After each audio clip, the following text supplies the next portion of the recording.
Hello everyone. Welcome to our Good Friday episode of this ride across America. To catch up on. A lot to catch up on. But before we do, let's take care of a little business. We, as always, are riding in support of Wounded Warrior projects, and our fundraising total today is $21,650. So as always, thank you all for joining the process, joining the journey. We're just delighted that you're able to participate, and we're happy to bring you live updates as this ride across America continues. So, as they used to say in World War II, where's Waldo? I guess where's Dave? So, Dave currently I departed Jackson, Louisiana this morning,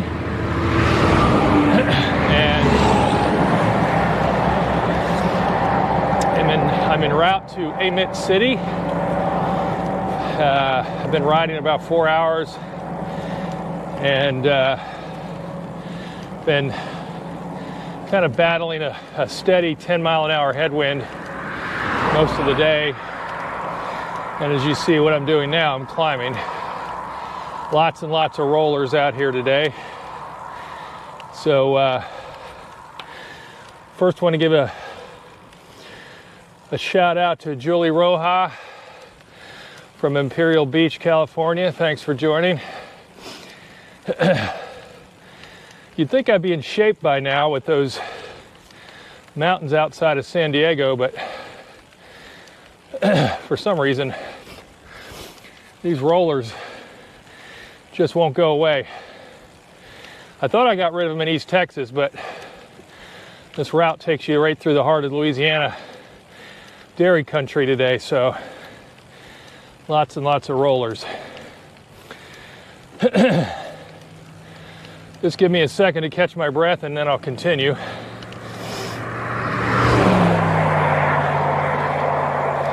I'm joined today by John again, who is moderating. So thank you, John, for joining.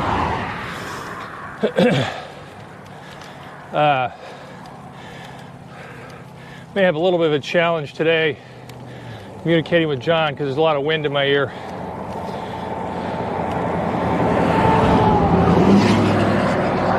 And as you can see, the usual traffic is keeps it interesting out here. I'm about to crest this hill.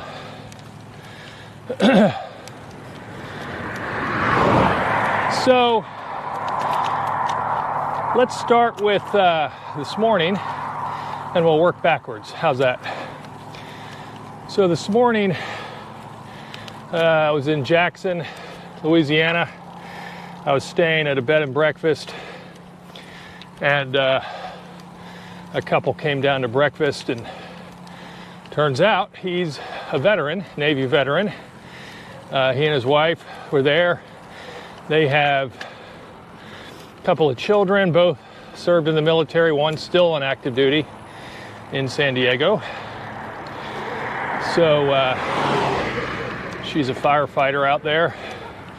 Their son was a combat engineer. So it was just great to talk to them. And in the spirit of Good Friday, this gentleman named Carl, he spent 6 years in the Navy, then finished out his career in service to the Postal Service. So he's retired from the Postal Service, and now he's a full-time pastor of a church.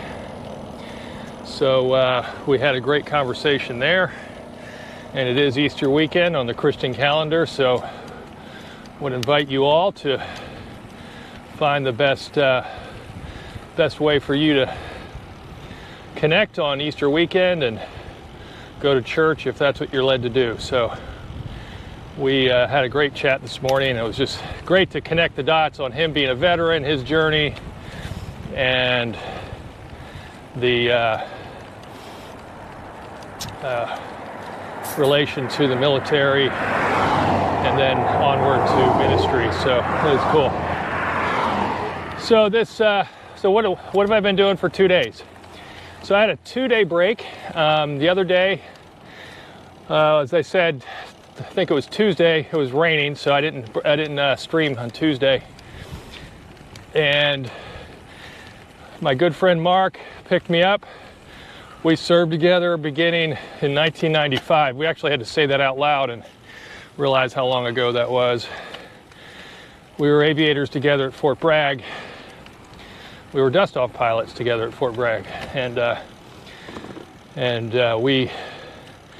of gave him a heads up about this ride. It kind of came close to his area, and he jumped right at the chance to host me for, as it turned out, 2 nights, which was awesome. And he gave me a pretty significant bump over to Jackson from where he picked me up. So I was very, very grateful for that. We had a great conversation along the way on the day he dropped me off. But let's work backwards to the first day. The first day that he picked me up, we went to the hardware store, actually. And at the hardware store, I got a COVID shot.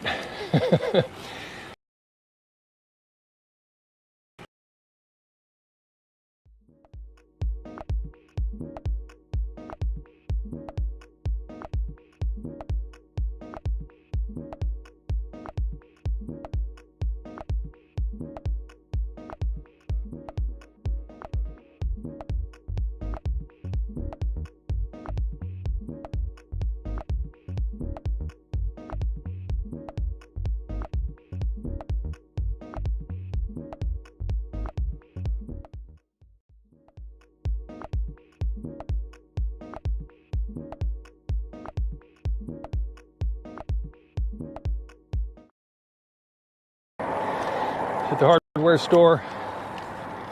John. Okay. John's telling me we lost video. So, yeah, we're down. We're at 4,400, John, so we'll may just have to pause for a little bit. Just let me know if it drops again, and I'll pause. It's we're in remote country here in Louisiana. Not definitely what?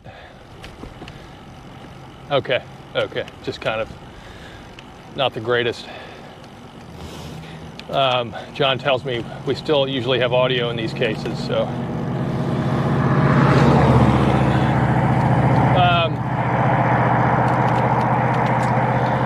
So the first rest day, I went to Fort Polk, Louisiana.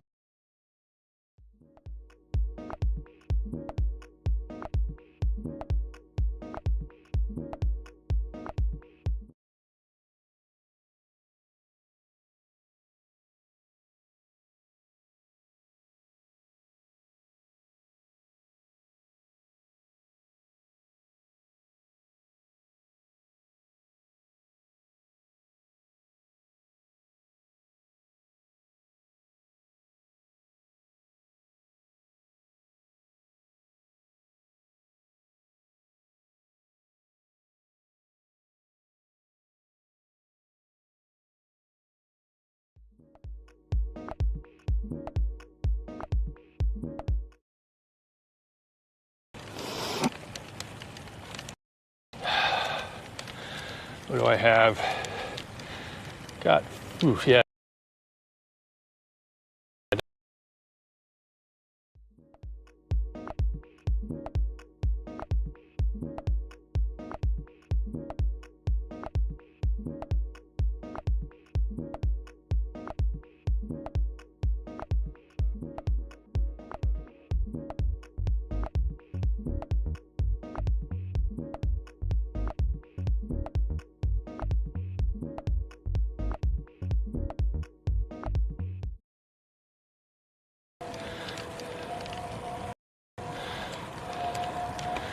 At 2,300 now. Now it's 3.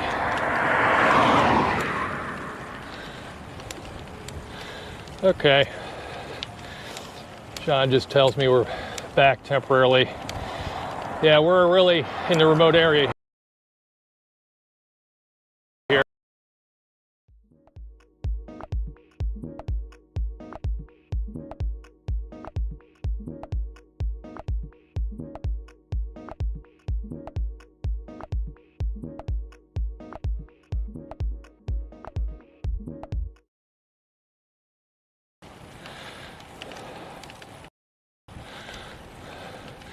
Just chat if you would, just tell them I'm in a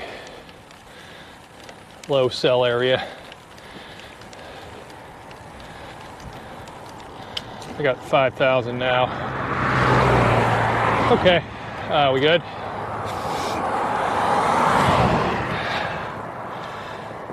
Yep, back to 8. All right, picked up another tower, it looks like.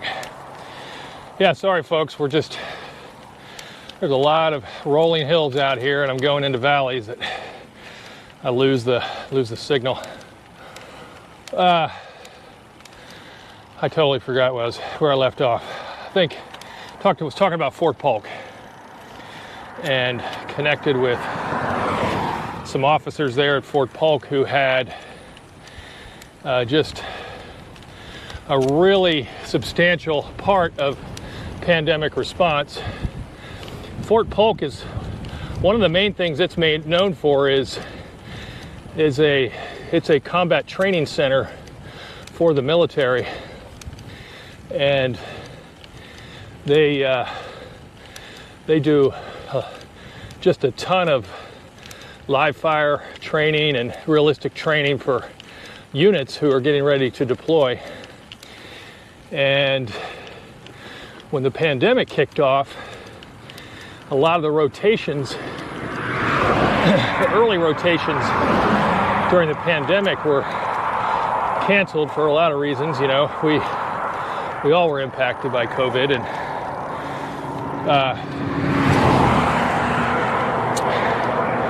one of the ways that Fort Polk got going again was they did substantial work to get their testing program and protocols squared away, much like what professional sports did. The testing protocols so that units that came in were able to get rapid testing, and the Joint Readiness Training Center at Fort Polk was one of the first training centers to be operational during the pandemic.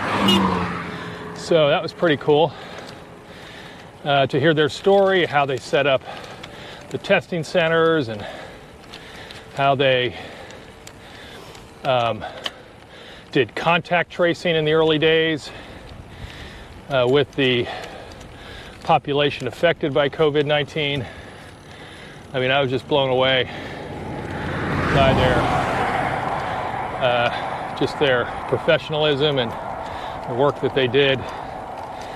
As a twist of fate, I met the commander of the dust-off unit, and he was talking about the great work that they had done as well to manage patients. So not only with the operational training that they would have to evacuate patients from those simulated battlefields, but the Army hospital there was challenged with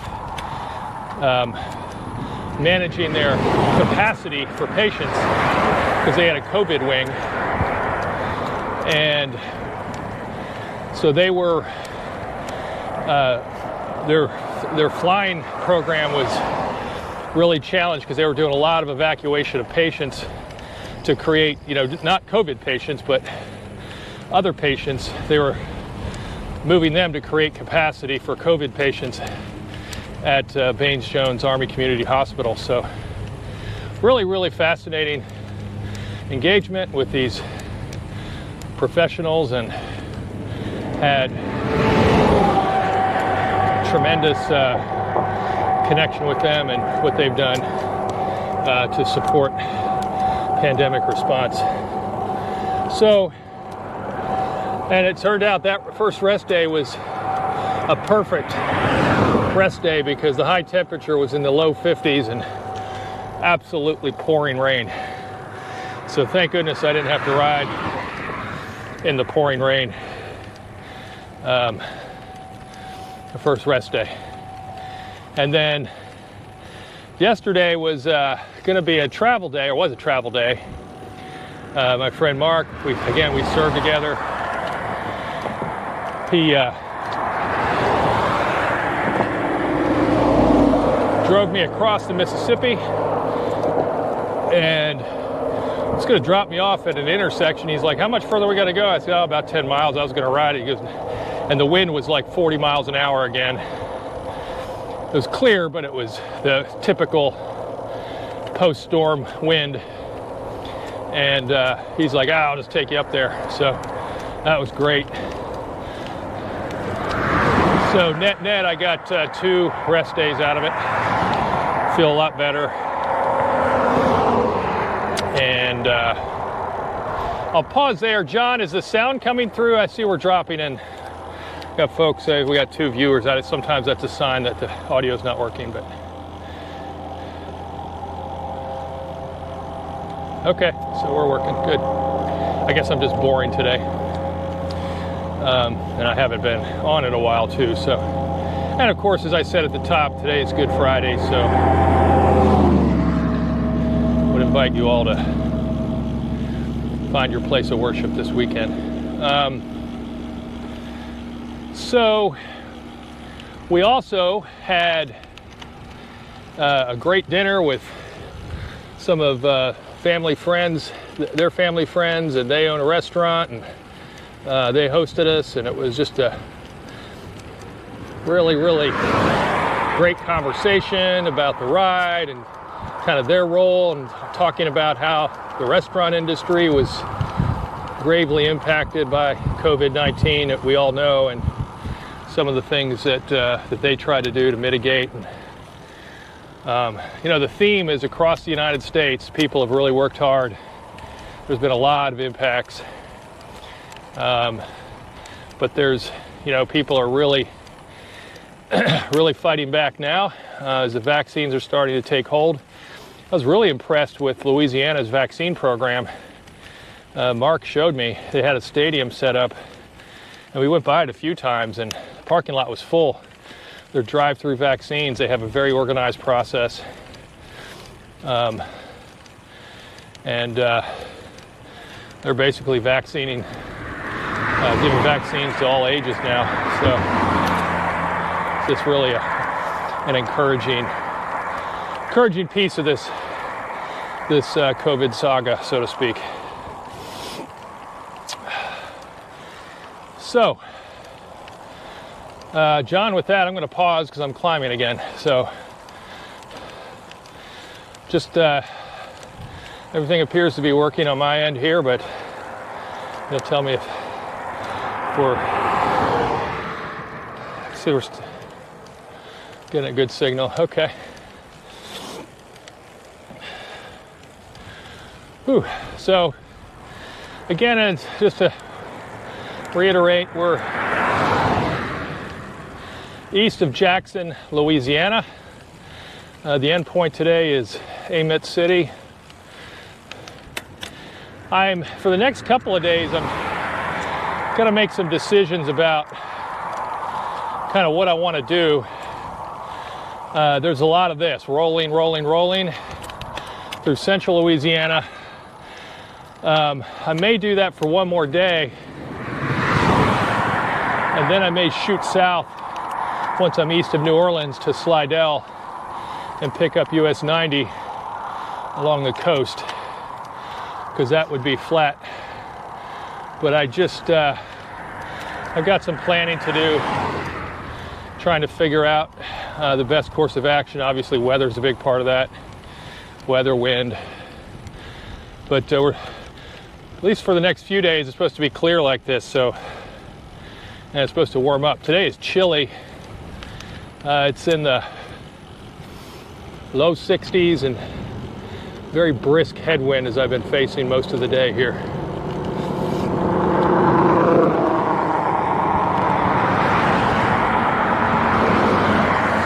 Looking for a 50 mile day at the end of this. 52, I think, is at the end will be on mileage.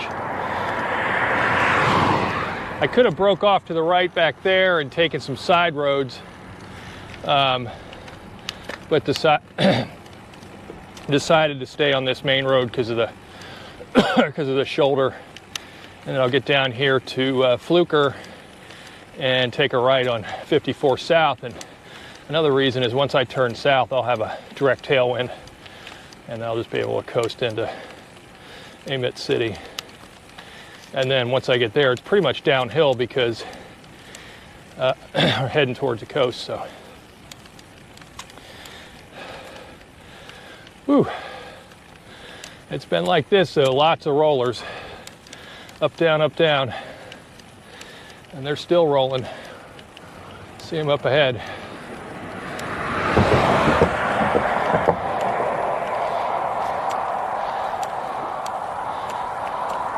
Thought we were flat once we got out of East Texas, but not so much.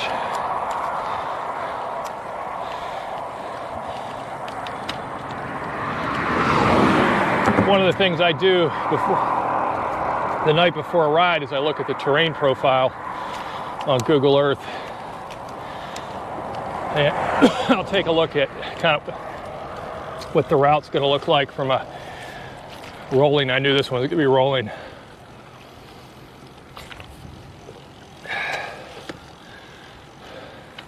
Had a little bit of lunch stuck in my throat there. Had to take a sip.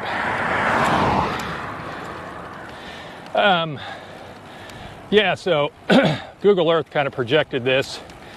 It wasn't going to be as bad as the hill country, but there were, I think I started at 130 feet elevation and was going to climb up to like 330. Doesn't seem like a lot, but when come all the way down to 100 and then back up to 300, and lots of rollers. Some of these, they're not as steep as the Texas hill country. They're just aggravating, for lack of a better term.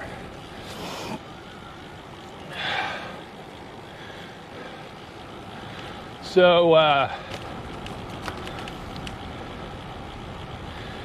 anyway, so yeah, the next couple of days, just trying to, I'll make some decisions about, see, this weekend is supposed to be clear, so I think I head east towards Franklinville tomorrow, basically an easterly course tomorrow, and then I'll decide whether to go south Sunday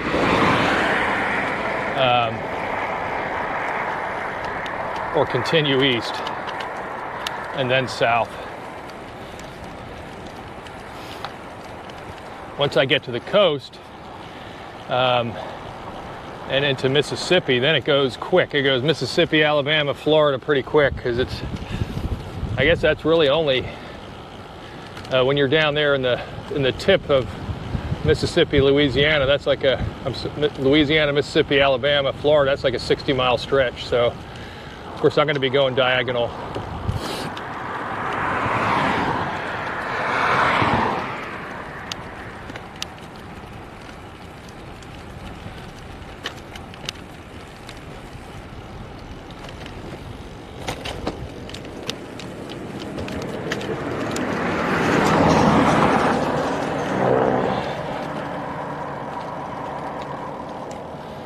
So Cheryl's asking if it's humid.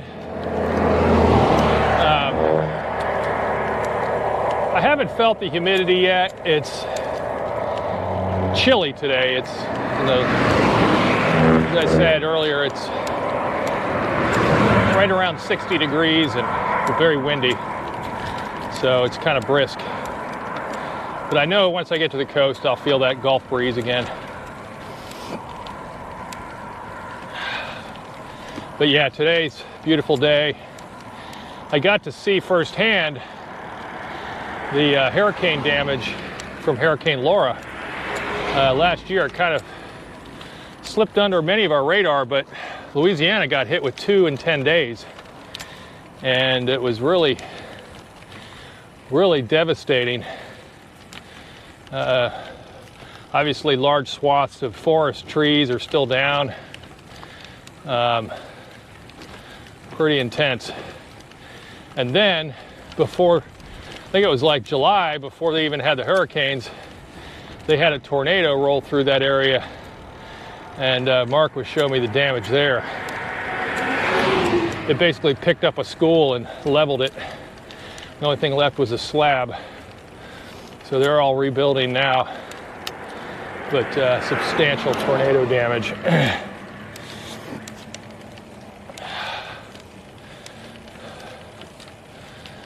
Climbing, climbing, climbing.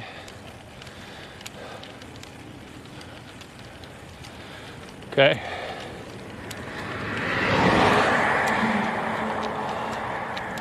Yeah, I don't know. That's the second time that's happened to her. I don't know if there's something on her end.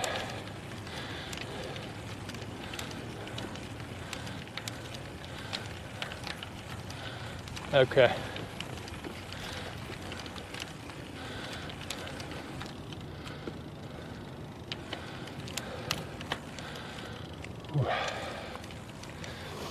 Yep, another climb. So as I said, I've been riding about 4.5 hours now and kind of waiting for this turn. I got about maybe 5 miles before I make a right turn. Once I do, then I'll have a nice tailwind. But I wasn't anticipating these many climbs this late in the ride.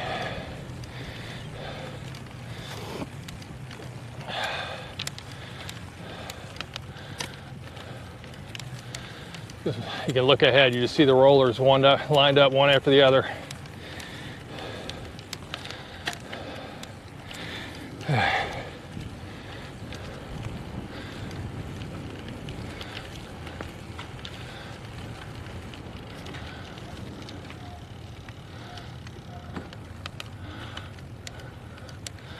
Okay. Okay.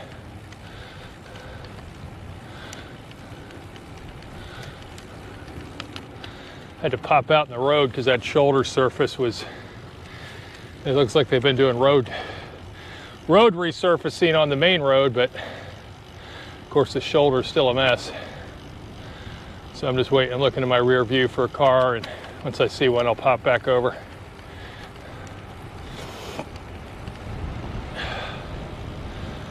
All right, there's a truck coming, so.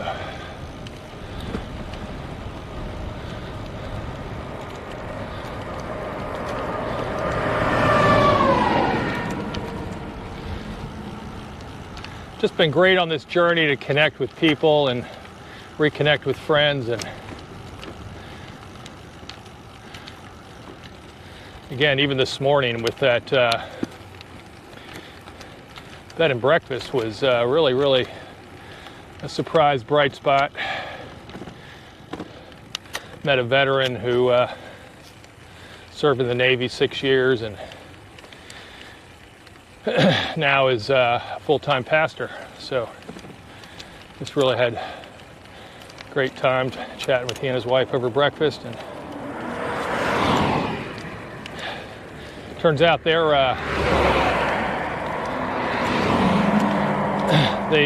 dog breeders. They breed French bulldogs. So Really kind of cool to hear their story.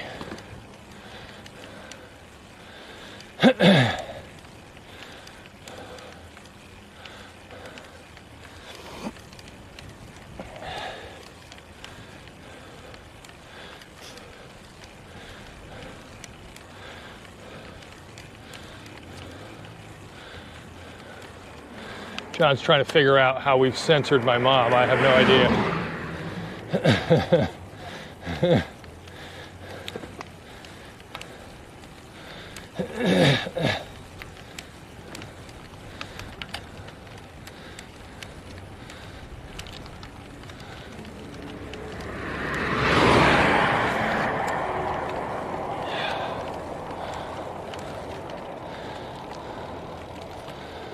Oh well.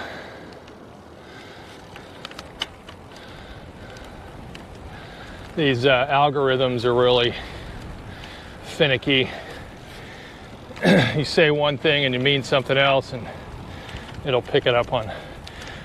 We just got some controls in here on the channel just to keep it family friendly, and sometimes the robots pick up the word with a different meaning and put you in timeout.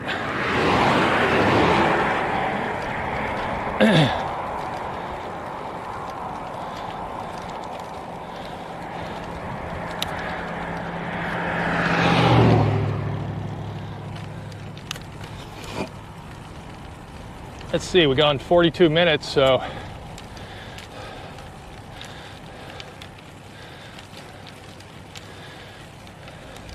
as I said, a lot to report. It was, I said at the top, it was pretty cool to go to a hardware store and get a COVID shot the other day.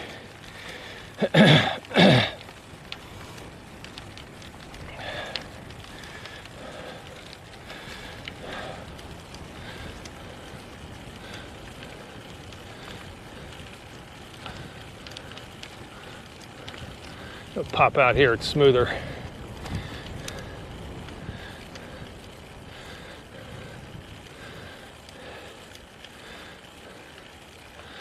Okay.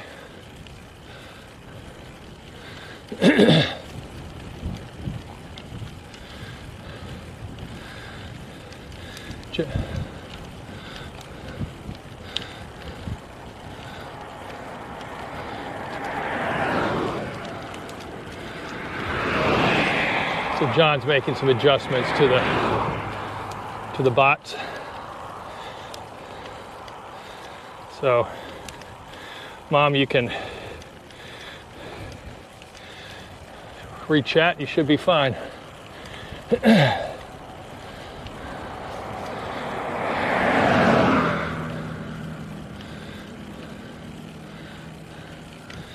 a nice, smooth, new surface. Be nice to ride this all the way in. Well, I hope everybody has a great weekend. And as I said, we'll be making a decision here in the next day or so as to kind of how far east I go before I start turning south. The south route, I could go east again tomorrow, then maybe Sunday turn south towards Slidell, and that would take me along the coast, US 90. Or I could go east for another day, another 2 days actually, and then down to Gauchier and Pascagoula, then kind of cross over into Alabama. So, and then literally, once you take the ferry there in Alabama and you ride the coast there for a little bit, then it takes you right into Pensacola. So, but the panhandle of Florida is huge, as they say. So I think people have been asking how much longer. It's a little still too early to predict. Don't want to predict the finish line just yet.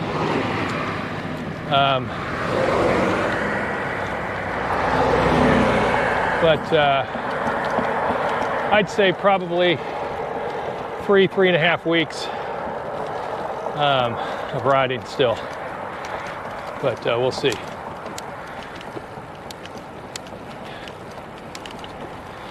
See the sign here, Jackson. That would be Jackson, Mississippi. I left from Jackson, Louisiana this morning. So we're crossing over Interstate 55, so that means one thing: we're coming up quickly to Route 54, and we'll be turning south with a tailwind, so that'll be awesome. So John, why don't we give it a wrap here? I'm going to be hitting some traffic once we make this turn, so